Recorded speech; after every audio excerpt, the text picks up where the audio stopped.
partido na si Martin Romualdez, isang balustot. Ngayon po, ako po ay nananawagan sa ating Senado na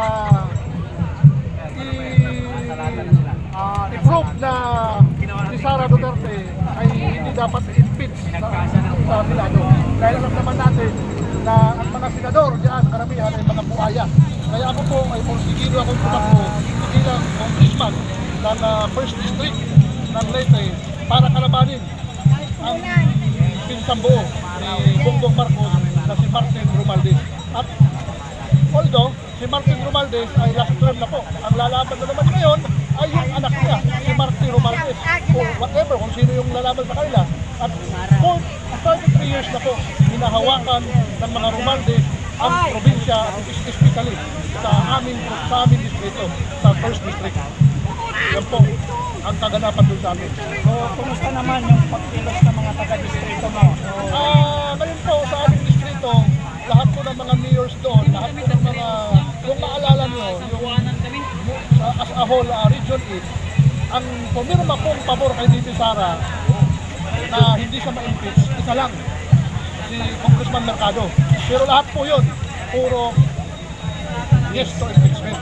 Kaya ako po mismo, pangungunahan po natin na linisin ang Leyte para mawakasin na po yung dinastiya. At lahat naman po doon ng mga DDS natin at kasamahan natin ng VP Sara ay talagang sawang-sawa na sa maruming politika ng mga Romualdez at Pitilla sa aming rehiyon.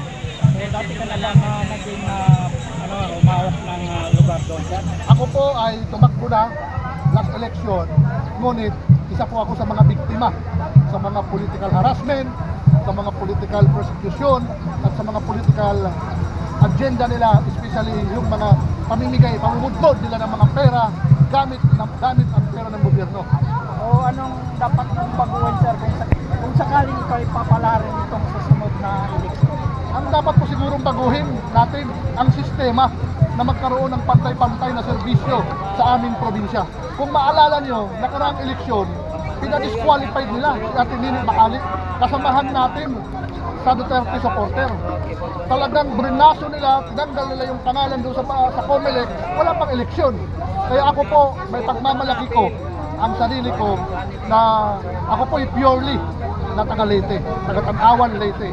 In behalf of Tanawan Leyte, ano po tayo ngayon, nakikiisa sa Senado para sa impeachment para hindi po matuloy yung impeachment ni VP Sara.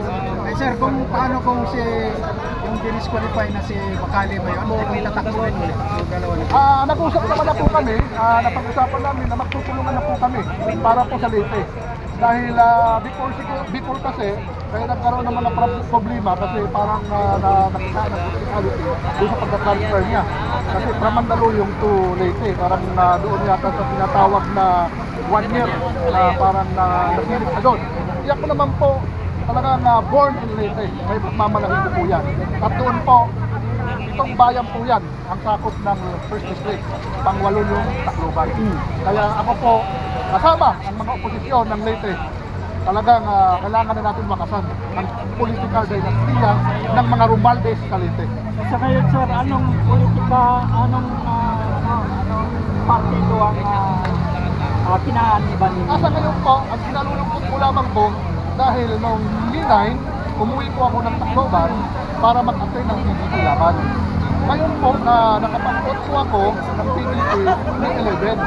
Ang sinasasama lang ng loob ko, bakit nung na-ipos, natatakbo akong congressman versus Romualdez, noong May 12, tinanggal ako sa PDP. Kaya nananawagan ako sa mga PDP laban